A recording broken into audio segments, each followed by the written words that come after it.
மணி tax நேயர்களுக்கு வணக்கம். தமிழ் இலக்கியத்தில் இருக்கிற சில பேர் உருவாக்கின படம். அது மட்டும் இல்லாமல் வடக்குன்னு தலைப்பு வச்சு அந்த படம் வந்து சென்சார் வந்து மறுக்கப்பட்டு, தலைப்பு மறுக்கப்பட்டு ரயிலுங்கிற பெயரில் ரிலீஸ் ஆகிருக்கு. இந்த படத்தை இன்றைக்கி நம்ம திரை விமர்சனத்தில் பார்க்க போகிறோம். இந்த படத்தினுடைய கதை என்ன? ரொம்ப சாதாரண கதை தான். தேனி மாவட்டத்தில் ஒரு கிராமத்தில் இளைஞன் ஒருத்தர் இருப்பான். எப்படின்னு பார்த்தீங்கன்னா, குங்குமராஜ் முத்துசாமி ஹீரோ. அவர் தான் ஹீரோ கேரக்டர் தான் பண்ணியிருப்பார். எந்த வேலைக்கும் போக மாட்டார், குடிச்சிட்டு வீட்டிலேயே கிடப்பார். அடுத்து கிடைச்ச வேலைக்கும் ஒழுங்காக போக மாட்டார். ஒய்ஃப் வந்து வைரமாலை, அவங்கள எப்போ பாரு அவங்ககிட்ட சண்டை பண்ணிகிட்டு இருப்பார். அவர் போட்டு அடிப்பாங்க. அதுக்கு அடுத்தது எந்த ஒரு பொறுப்பும் கிடையாது. இவருக்கு காது கேட்காத ஒரு பாட்டி. இவங்க குடியிருக்கிற வீட்டிலேயே ஒரு பகுதியில் வந்து நார்த்துலேருந்து வந்த ஒரு பையனை, அதாவது பிற மாநிலத்திலேருந்து ஒரு பையனுக்கு வந்து இடம் கொடுப்பாங்க, பர்வேஷன்னு. அந்த பையன் என்ன பண்ணுவான்னா, பொறுப்பாக வேலைக்கு போவான். போயிட்டு வந்து வைரமாலாவுக்கு தேவையான சின்ன சின்ன உதவியெல்லாம் பண்ணுவாங்க. வைரமாலாவும் அந்த பையனும் பார்த்தா அக்கா தம்பி மாதிரி பழகுவாங்க. அந்த பையன் வந்து ஹிந்தி தான் பேசுவான், தமிழ் தெரியாது. இவங்களுக்கு ஹிந்தி தெரியாது. பட் இருந்தாலும் இவங்களுக்குள்ளே இருக்கிற அந்த அன்பு, அந்த பாசத்தில் அவங்க வந்து அக்கா தம்பி மாதிரி பழகிட்டு இருப்பாங்க. இது ஒரு கட்டத்தில் பார்த்தீங்கன்னா, இவருக்கு வந்து சந்தேகத்தை உருவாக்கணும். யாருக்கு? ஹீரோவுக்கு. சந்தேகத்தை உருவாக்கணுன்னா இவர் என்ன பண்ணுவார்னா, அவர் கூட எப்பயுமே சுற்றிக்கிட்டு இருக்கிற அவருடைய மாமாவுக்கிட்ட சொல்லுவார், இவனை எப்படியாவது நம்ம காலி பண்ணிடணுன்னு. அவங்க ரெண்டு பேரும் எனி டைம் போதையிலேயே தான் இருப்பாங்க. போதையில் வந்து முடிவு எடுத்துடுவாங்க, அந்த பையன் நம்ம கொண்டாடலான்னு. அடுத்த நாள் பார்த்தா அந்த பையன் ஆக்சிடெண்ட்டில் இறந்துடுவான். இறந்த பின்னாடி என்ன நடக்குது, அதுக்கு அடுத்தது இந்த பையன் உண்மையான ஆக்சிடெண்ட்டில் இறந்தானா, இதுக்கு பின்னாடி என்ன புண்பலம் இருக்குது, இவங்க என்ன மாதிரி ஆகுறாங்க அப்படிங்கிறதான் இந்த படத்தினுடைய மீதி கதையை. இது ஒரு சாதாரண கதை தான். ஆனால் இந்த கதையை சாதாரண கதையாக நம்ம எடுத்துக்கவே முடியாது. இது வரைக்கும் தமிழ் சினிமாவில் பிற மாநிலத்திலேருந்து பிழைப்பு தேடி தமிழ்நாட்டுக்கு வந்த இளைஞர்களை பற்றி டீட்டெயிலாக சொல்லலை. இந்த படத்தில் தான் இயக்குனர் பாஸ்கர் சக்தி முதல் முறையாக இயக்குனராக அந்த படத்தை இயக்கியிருக்காரு, சொல்ல முயற்சி பட்டிருக்காரு. அப்போ அவர் என்ன பண்ணியிருக்காருன்னா, அவருக்கான பொறுப்புங்கிறது மிகப்பெரிய பொறுப்பு. என்னன்னா, வெளி மாநிலத்திலேருந்து இளைஞர்கள் எதுக்கு லட்சக்கணக்கில் தமிழ்நாட்டை நோக்கி வராங்க? அப்போ இங்கே இருக்கிற இளைஞர்கள் வேலை செய்யலையா? இந்த இளைஞர்களுக்கு என்ன பிரச்சனை இருக்குது? இதெல்லாம் வந்து ஒரு பெரிய ஆய்வாக பண்ணியிருந்துருக்கணும். ஒரு பெரிய ஆய்வு பண்ணி, கிரவுண்ட் ஒர்க் பண்ணி இந்த படத்தை உருவாக்கியிருந்தாங்கன்னா, இந்த படம் வந்து பெரிய லெவலில் கொண்டாடப்பட்டிருக்கும். இதை வந்து எடுத்தேன் கவுத்தேன் அப்படிங்கிற மாதிரி, நான் ஒரு படம் பண்ணுறேன் அப்படிங்கிற மாதிரி இந்த கதையை எடுத்திருக்காரு. அது இயக்குனருக்கான சுதந்திரம்.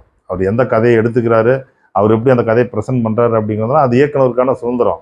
ஆனால் ஒரு எழுத்தாளர், இலக்கிய வட்டத்தில் இருக்கிறவங்க, இலக்கியத்தை பற்றி பேசுகிறவங்க, தமிழ் மக்கள் வந்து நல்லா இருக்குன்னு நினைக்கிறவங்க, இது வந்து ஒரு பெருங்கூட்டம். இந்த கூட்டத்தில் முக்கியமான ஒரு மாதிரி ஆட்கள்லாம் இந்த கதையை எடுத்து கையாளும் போது மிகுந்த சிரத்தையை எடுத்துருந்துருக்கணும். என்னன்னு பார்த்தீங்கன்னா, தமிழ்நாட்டிலேயே இங்கே இருக்கிற இளைஞர்கள் எல்லாத்துக்கும் எல்லா வேலையும் கிடைக்குதானா? இல்லை. என்ன காரணம் அப்படின்னு பார்த்தீங்கன்னா, ஒரு குறிப்பிட்ட பகுதியில் ஒரு குறிப்பிட்ட ஜாதி மதத்தை சார்ந்த இளைஞர்களுக்கு மட்டும்தான் வேலை இருக்கும். அங்கே வந்து அடுத்த கட்டத்தில் இருக்கிற ஜாதி இளைஞர்களை வீட்டுக்குள்ளேயும் விட மாட்டாங்க, வேலைக்கு விட மாட்டாங்க.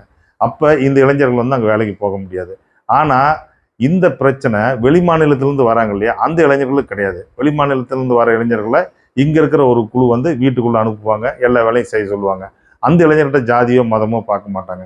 இது மாதிரி பெரும் பிரச்சனைகள் தமிழ்நாட்டில் இருக்குது.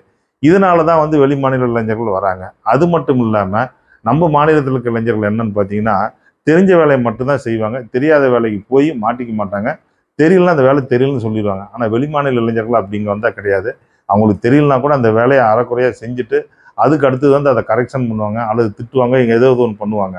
இந்த மாதிரி இதை வந்து ஒரு பெரிய நான் வந்து ஊரில் சந்தித்தது, அல்லது நான் வந்து பிற மாநில இளைஞர்களை பார்த்தது, நம்ம மாநில இளைஞர்களை நான் அவங்களுடைய வேலையினுடைய அர்த்தத்தை நம்ம பார்த்ததுனால நான் சொல்கிறேன். இந்த மாதிரி ஆய்வு பண்ணி எடுக்க வேண்டிய ஒரு படத்தை ஒரு குடும்பத்துக்குள்ளே சுருக்கிட்டார். ஒரு குடும்பம், அந்த குடும்பத்தில் வந்து தமிழ்நாட்டில் இருக்கிற இந்த இளைஞன் வந்து இவ்வளோ குடிகாரனாக இருக்கான், ஊதாரியாக இருக்கான், அவனுக்கான ஒரு கிராஃபே கிடையாது இருக்கிறான். அங்கே வந்து பார்த்தீங்கன்னா நார்த் இந்தியன் வந்தவுடனே பயங்கர பொறுப்பாக இருக்கிறான், இங்கே இருக்கிறவனுக்குலாம் ஜெல்லாகிக்கிறான். அப்போ அந்த குடும்பம் எப்படி இருக்குது, இவன் எப்படி பொறாமப்படுறான், இதை மாதிரி சொல்லிட்டு ஒரு குடும்பத்துக்குள்ள ஒரு சீரியல் டைப்பில். ஏன்னா இவர் ஏற்கனவே நிறைய வெற்றி பெற்ற சீரியல்லாம் கதை எழுதுனதுனால இது வந்து ஒரு சீரியல் டைப்பாக ஒரு குறுக்கிட்டார். இதை தான் வந்து விமர்சகர்கள் நாங்கள் சொல்லிக்கிட்டு இருக்கோம். என்னென்னா, இது வந்து வேறு மாதிரி சொல்லியிருக்க வேண்டிய கதை, இந்த கதையை வந்து நீங்கள் ஏன் குறுக்கிட்டீங்க அப்படின்னு. சரி, ரைட், அது இயக்குனர் இப்படி பண்ணிட்டாரு. அடுத்தது பார்த்தீங்கன்னா ஹீரோ. இந்த படத்தினுடைய ஹீரோவுக்குன்னு ஒரு தனி இண்டிவிஜுவாலிட்டி கிடையாது. இப்போ கொம்பன் படத்தில் கார்த்திக் நீங்கள் பார்த்துருப்பீங்க. கொம்பனுக்குன்னு ஒரு தனித்துவம் இருக்கும். என்னன்னு பார்த்தீங்கன்னா, அவன் முரடன், அடித்தடிக்காரன், ஆனால் பெண்களை மதிக்கக்கூடியவன், பெரியவங்களை மதிக்கக்கூடியவன், மனைவியை வந்து அம்மா ஸ்தானத்தில் வச்சு பார்க்கக்கூடியவன். இந்த கொம்பனை யார் எதிர்த்தாலும் அவன் வந்து நியாயத்துக்காக போராடுறவன் அப்படிங்கிற மாதிரி அவனுக்குன்னு ஒரு கிராஃப் இருக்கும். ஆனால் இந்த படத்தில் பார்த்தீங்கன்னா இந்த ஹீரோ பருத்திவரம் கார்த்திக் மாதிரியோ அல்லது கொம்மன் கார்த்திக் மாதிரி இருப்பார். இவருக்குன்னு ஒரு இண்டிவிஜுவாலிட்டி இருக்காது. என்ன வேணாலும் பண்ணுவார். அதனால் இவர் எந்த கேரக்டர் நோக்கி போகிறார் அப்படிங்கிறது நம்மளால் ஃபாலோ பண்ண முடியல. அதுக்கு அடுத்தது ரமேஷ் வைத்தியா. இவருக்கு மாமன் முறையில் கூட வருவார். அவர் பார்த்தீங்கன்னா பழைய வடிவேலு, லொடுக்கு பாண்டி கருணாஸ் இது மாதிரி காமெடி ஆக்டரில் அவர் மனசுக்குள்ளே ஏற்றிட்டு அவர் ஏதோ வந்து வடிவேலு மாதிரி இவர் கூட இருந்துக்கிட்டு கலாய்க்கிற மாதிரி லந்து விடுற மாதிரி பண்ணியிருப்பாங்க. இவர் எதுக்காக இவரும் குடிகாரனாகவே இருப்பார். சந்தர்ப்ப சூழ்நிலையில் இவர் கழட்டிட்டும் போயிடுவார், ஹீரோவை கழட்டிட்டும் போயிடுவார். இந்த மாதிரி இந்த கேரக்டரைசேஷனுக்கு உண்டான கிராஃப்ஸ் சரியாக இல்லை. இந்த படத்தில் வந்து பிரமாதமாக பண்ணியிருக்காங்க அப்படின்னு சொன்னால் வைரமாலா இந்த ஹீரோவோடைய ஒய்ஃபாக வந்திருப்பாங்க. வழக்கமான கதாநாயகிலிருந்து மாறுபட்டு இவங்க வந்து அந்த கேரக்டராக வாழ்ந்திருக்காங்க. ஒரு கணவன் ஒரு புருஷன் ஊதாரித்தனமாக இருக்கிறான், அவனை எப்படி தன்னுடைய கட்டுப்பாட்டுக்குள்ளே கொண்டுட்டு வரணும் பல முயற்சிகள் எடுப்பாங்க. அது மட்டும் இல்லாமல் அவனை வந்து திருத்தத்துக்கான எடுக்கிற முயற்சியில் அவங்க தோல்வி அடையும் போது அவங்க மனநிலை எப்படி இருக்குது, எப்படி வேதனைப்படுறாங்க. அதுக்கடுத்து அவங்களுக்கு வந்து ஆறுதலுக்காக அந்த பருவேசங்கன்னு அந்த வடநாட்டு இளைஞன் வரான், அவனை தம்பி மாதிரி பாவித்து அவங்ககிட்ட எப்படி அன்பு செலுத்துகிறாங்க. இது மாதிரி நிறைய விஷயங்கள். அவன் வந்து பார்த்தா இட்லி மாவு வாங்கிட்டு போவான், டக்குன்னு இட்லி மாவு தானே வாங்கிட்டு போகிறான், அந்த மீன் குழம்பு தரன்னு கொடுக்குறதாகட்டும். அதுக்கு அடுத்தது வந்து இவங்களுக்கு வந்து ரொம்ப வருஷமாக குழந்தையே இல்லாத இருக்கும், வயிற்றுல வந்து குழந்தை உருவாயிரும். அப்போ தன்னுடைய ஹஸ்பண்ட் வந்து ஊதாரித்தனமாக இருப்பான். அவங்ககிட்ட ஃபோன் பண்ணி நீ எங்கடா இருக்கிற, வயிற்றுல குழந்தை உருவாயிடுச்சுடா, அதை ஒன்று பார்க்கணும் வாடான்னு சொல்கிற இடம். இது மாதிரி நிறைய இடத்துல வந்து ரொம்ப பிரமாதமாக பண்ணியிருக்காங்க. ஆனால் என்னன்னு பார்த்தீங்கன்னா இவங்களுக்கும் ஃபர்ஸ்ட் ஹாஃபில் க்ளோஸ்அப் ஷாட்டே கிடையாது.